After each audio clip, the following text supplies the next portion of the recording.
Hello, my name is Anne DeSantis. I'm the director for the St. Raymond Donatus Foundation for Freedom, Family, and Faith.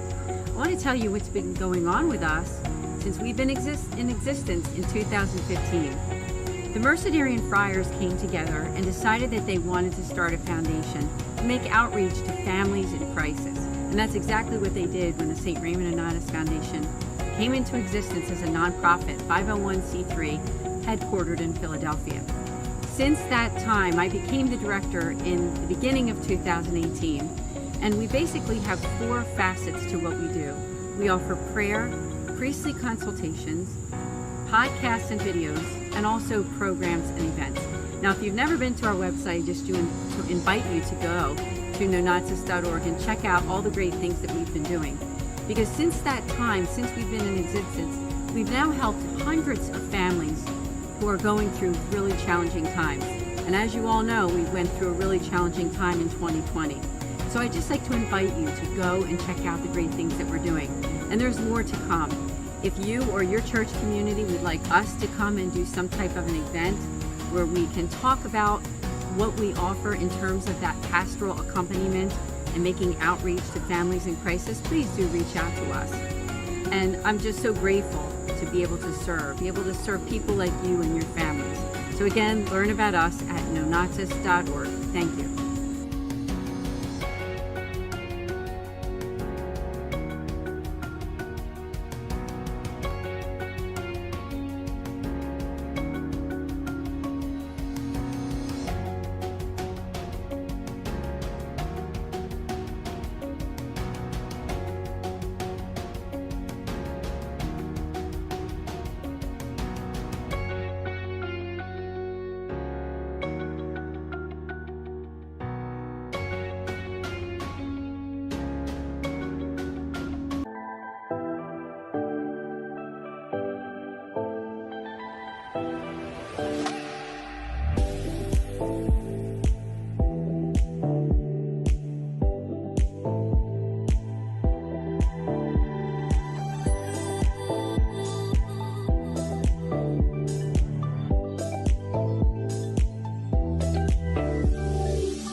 Fiat Ministry Network and Patchwork Heart Ministry present Journeys in Faith.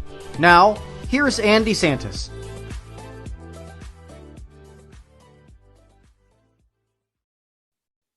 Hi, good evening, and welcome to Journeys in Faith here on Fiat Ministry Network. My name is Anne DeSantis. It's great to be here with you again for our Mercedarian Friars series. I'm really excited because this evening we have Pastor Father James Mayer from Saint Rocco, Cleveland, on this interview with us this evening. Father James, thank you so much for joining us. Oh, you're welcome, Anne. Good to be with you. Thank you.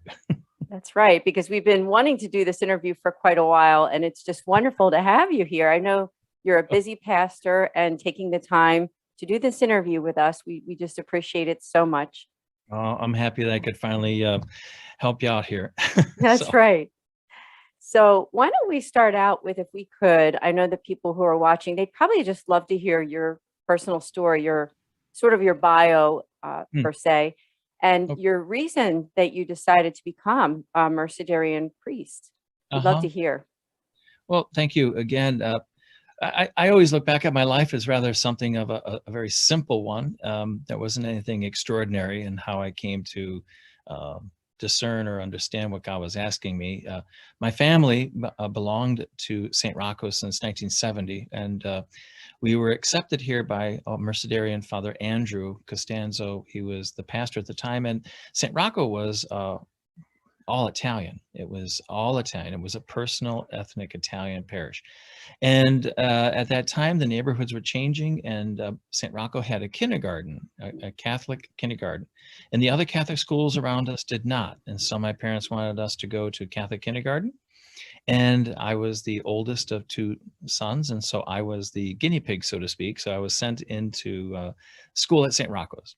And that's really where it all began, because had not Father Andrew welcomed our family into the parish to go to the school, and then eventually because of school just getting involved, my mother, especially in the PTU and the different sodalities and functions, I don't know if we'd be here today. So my father was always grateful to Father Andrew. And in kindergarten at the school here, we had sisters, but we also had the friars, and the friars would be around the schoolyard, and they would be in the school building. And one friar in particular, Brother Richard Henry, he taught religion in the kindergarten and the first and second grades.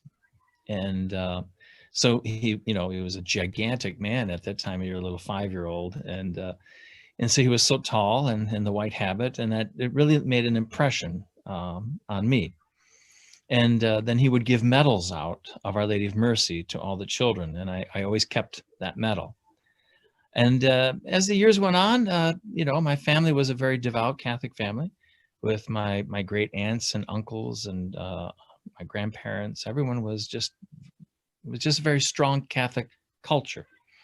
And my brother and I were altar boys, and we were always around the parish and helping out and riding our bikes around the neighborhood and so forth. But I was always attracted to the friars and how they lived, what they did, talking with them. There was never reason not to be, to approach them. You were never afraid of them. You would just, wanted to talk to them because they were just so kind to us. So I dare say it was during high school, I started to think about it and what to do, because you have to make decisions. And I was in a Catholic high school here in Cleveland. And so I started to talk to a priest. And he was the chaplain at Holy Name High School where I was, Father Mark Hollis, a great guy. And he was helping me to discern. I did not want to be a priest. I wanted to be a brother. I felt called to be a brother. And then a family friend of ours, Father John Cregan, both of these priests are from the Diocese of Cleveland. They both helped me in my journey to understand what the Lord was calling me to. And they both encouraged me to go to the Diocese of Cleveland. And they wanted me to pursue that and go to the diocese, go to the seminary. And yet, because of my experience of family life, now this was back in the late 70s and early 80s already, and diocesan priests were already starting to live alone because of the lack of numbers and personnel. And so I kept thinking, I would miss family life. I like family life. And so I saw how the friars lived, and I saw the young friars at that time. They were students. They'd come for Easter or the summertime to work at the parish, and then we'd go out for ice cream, or we'd go to a movie and do things, or go to a baseball game and so forth. And so then I made application. And it was the summer of my senior year in high school. And so I was not 18, and so my mother and a very good friend, they drove me out to Philadelphia, and I made a visit to the friars there. And I remember my mother had to sign the papers because I was not 18 so that I could pursue the application process. But I was all gung-ho.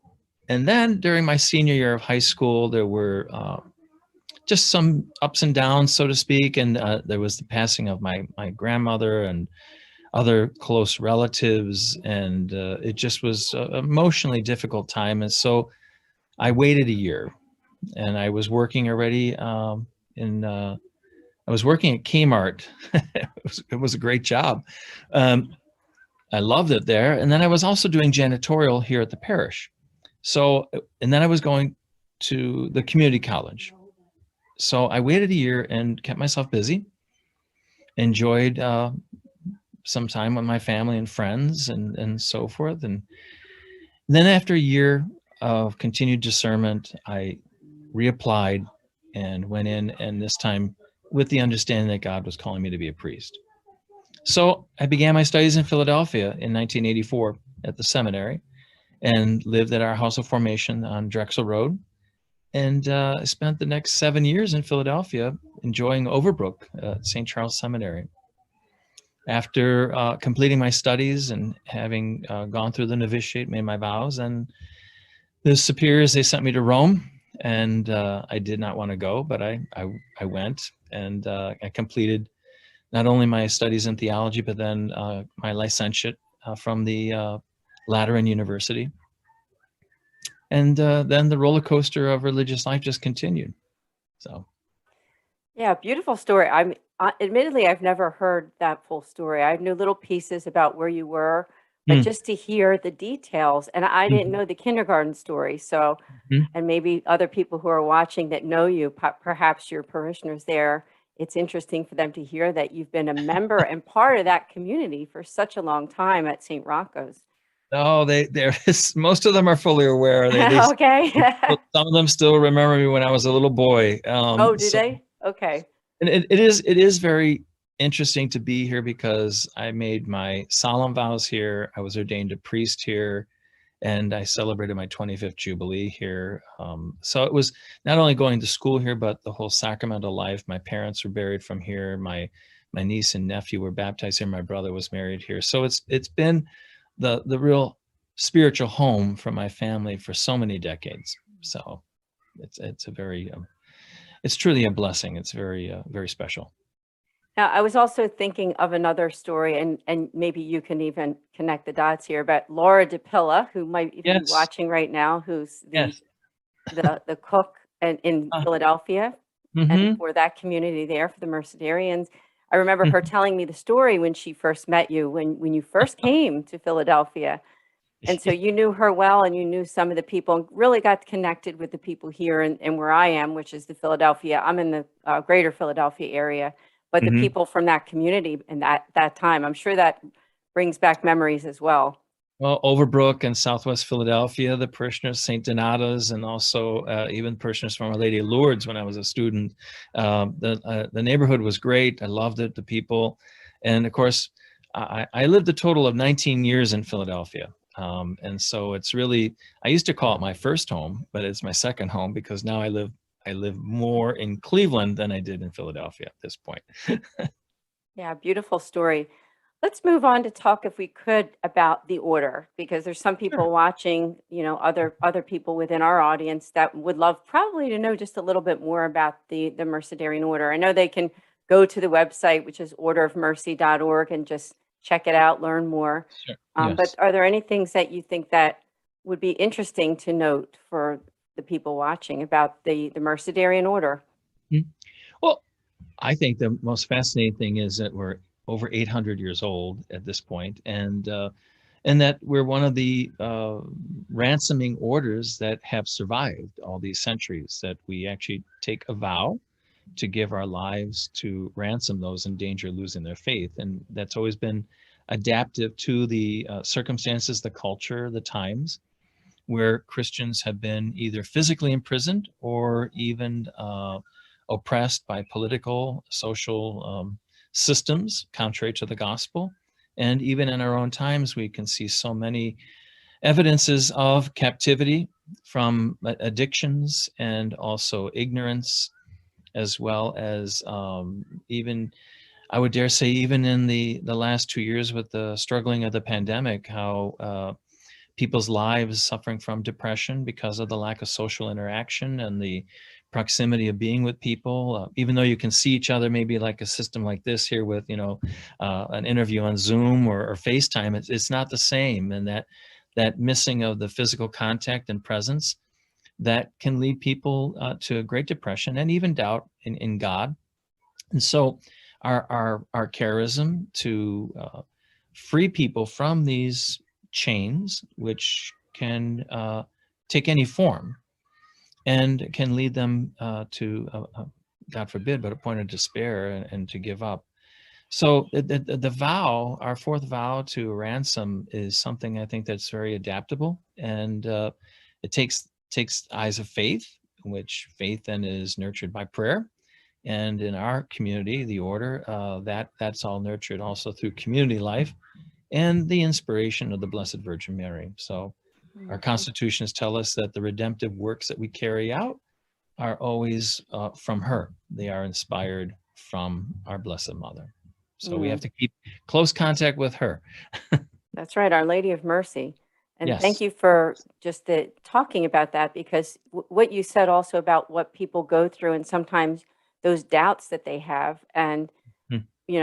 we never would have thought, say, 3 years ago, what the country and the world went through with this pandemic. So, right, it's a Mm-hmm. time really to reflect about how God is with us even in those darkest times, Most and definitely. how this order really helps to bring that charism of loving people in their hardest spaces, right?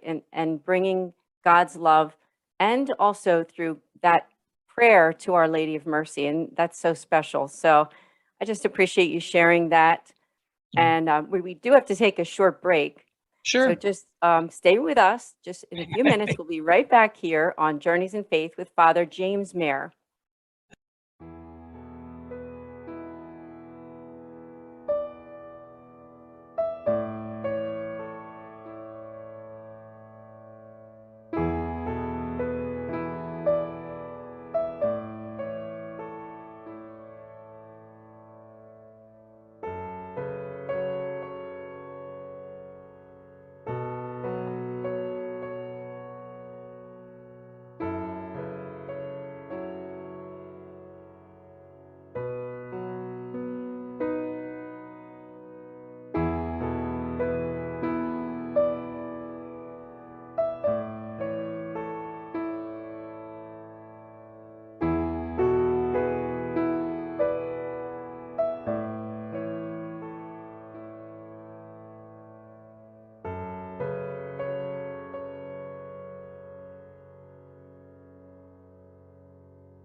Welcome back to Journeys in Faith. Thank you so much for joining us on this Friday evening for our Mercedarian Friars series.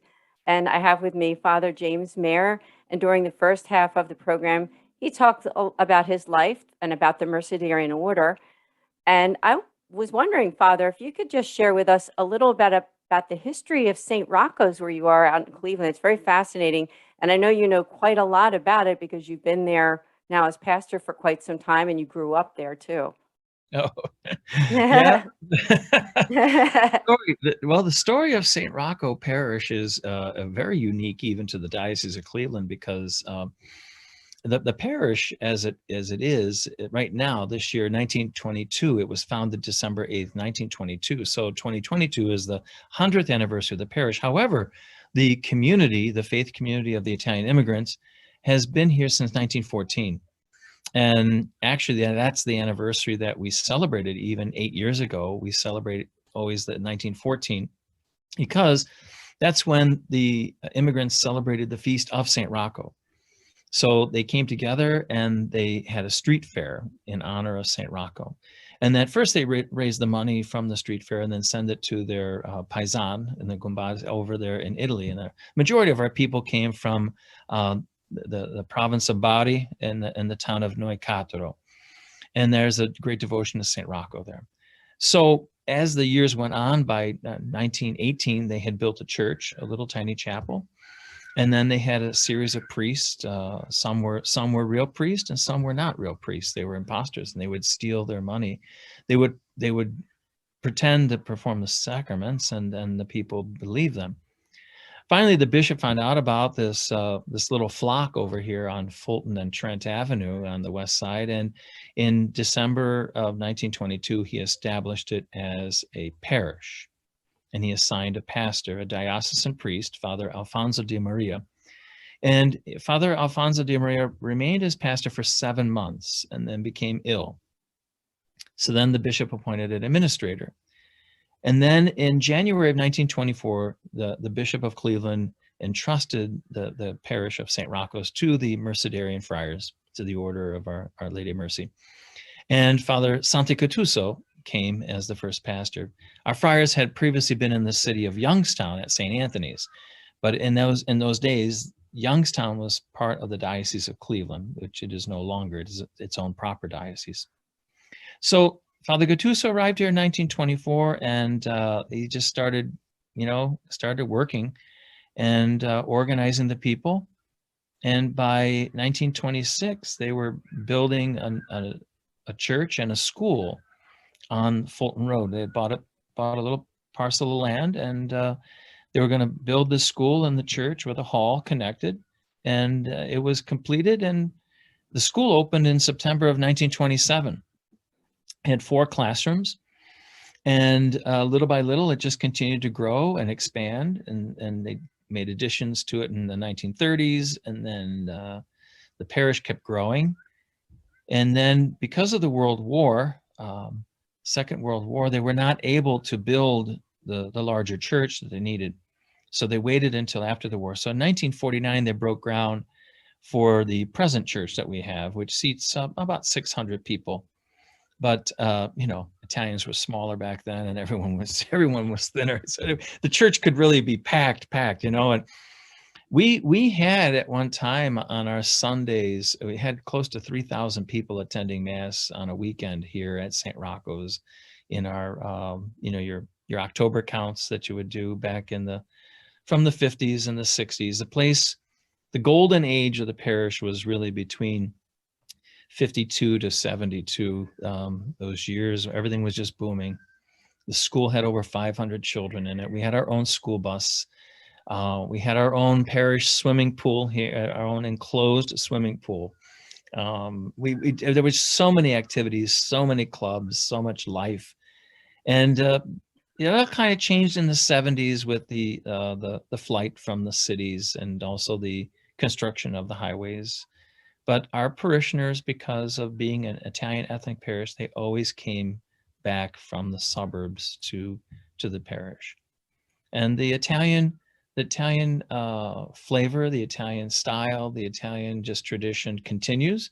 We strive to keep it alive with various activities, and also our annual festival that we have on Labor Day weekend. And that festival goes back to 1914. And thousands of people come from out of state, even from Canada, just to come to Saint Rocco's because of our food.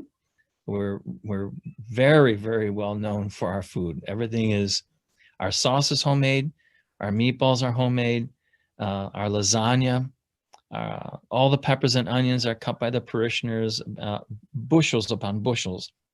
We go through like at least 2,000 to 3,000 pounds of Italian sausage on that Labor Day weekend. It's a great party celebrating our patron, but it's a big fundraiser for our school. So That is beautiful. I mean, a little bit about me as I'm listening. I'm thinking also of my in-laws. My husband's parents were born in Italy and, you know, Oh. immigrated here in the Mhm. early 1960s. And I just think it's a beautiful thing. I'd love to come out there sometime. You said people are coming from all over They do. to enjoy the beautiful festivities. And so if they want to learn more, I believe your website is saintroccoparish.org. It's all spelled out. Yes. Saint Yes. Rocco Parish. Yes. So And- check it out for people watching. They would like to attend this in the fall.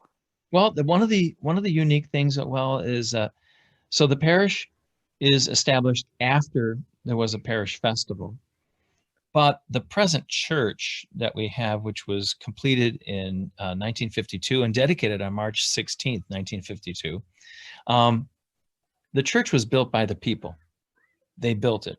They collected bricks from demolished buildings, and the men of the parish built the building itself with their own hands. And their wives would cook in the evenings and take care of the things that they could. But if you look at the walls of the church, you have a thick wall of cinder block with your poured concrete in the cinder block and your rods. And then you have street brick, which is hard as anything. And then you have your exterior brick. So your walls are over a foot thick, and they're not going anywhere. It's the safest place to be if a tornado comes in to pass through the neighborhood here. So Very thorough. I mean, it is. Meant what to a last. wonderful history. I mean, for you, and a blessing for you, I think, yourself, when I'm hearing your story about how your family was so involved and your parents had that desire for you to go to, as you said, a Catholic kindergarten, and where that led. Mm-hmm. So Yes, very true. so much to learn. And so I just encourage people to, learn more and go to saintroccoparish.org.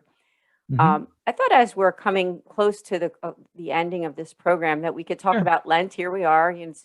It's kind of toward the end of Lent when this show is airing, and I Hmm. wondered if people who might be watching and thinking, I had these Lenten sacrifices that I wanted to do. I had some almsgiving that I didn't quite do as much as I wanted to. What do you think right now to those people? Would you have any words of wisdom for them? I think the most important thing for us to remember as Catholic Christians is that Lent Lent is a specific time of grace given to us by the church and by God. But just because we're halfway through Lent or the end of Lent, it doesn't mean that we can't start. God's grace is always with us. And if we cooperate with that, we can do wonderful things. So I think many people forget that the disciplines of Lent are not just for Lent. They're supposed to help renew us, restore us, redirect us, conform us, so that we can continue to live better even after Lent.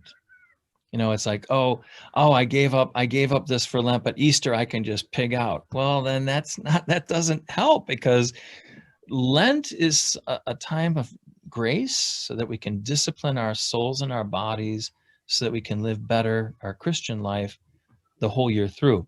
And anyone who comes to me, or like you're, saying, there's folks out there, well, I haven't had, I didn't really do a good Lent. I didn't follow through. I didn't do this.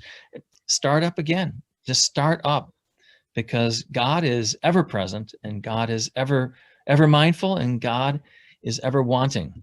And it's always a good time for us to pick it up and go forward. Yeah, great advice, I think, because you made a point also that we're in a season right now, but there is hopes that we can carry over, right? Carry this over, the good that we did, Mm-hmm. and the changes that we made, which are better for us and also for God and for all, go Mm-hmm. forward into the Easter season. Not to, as you said, pig out, right when Easter Oh, happens, or I something love like that. I love Matt Kelly in Dynamic Catholic, where he says, don't give up chocolate for Lent, Hmm. because it makes no sense. I mean, unless you're not going to eat chocolate again for the rest of the year. So, I mean, Yeah. the intention of our disciplines, I think, we have to focus and look, what do I really need to improve on in my life, or what do I need to continue? And whether it's almsgiving and prayer, fasting, and so forth, which are your traditional disciplines, however, continue them throughout the year. So, Amen. So thank you so much for being a guest on this show. I was very excited because I know we were trying to do this for quite a while. Did you have any final words before we end? no, thank you. I just thank you for everything that you're doing, and with God's grace, continue the good work. Okay. Thank you so much, Father. And we'll see all of you here next week on Journeys in Faith, Friday evening, 8:30 p.m. God bless. God bless you now. Bye-bye.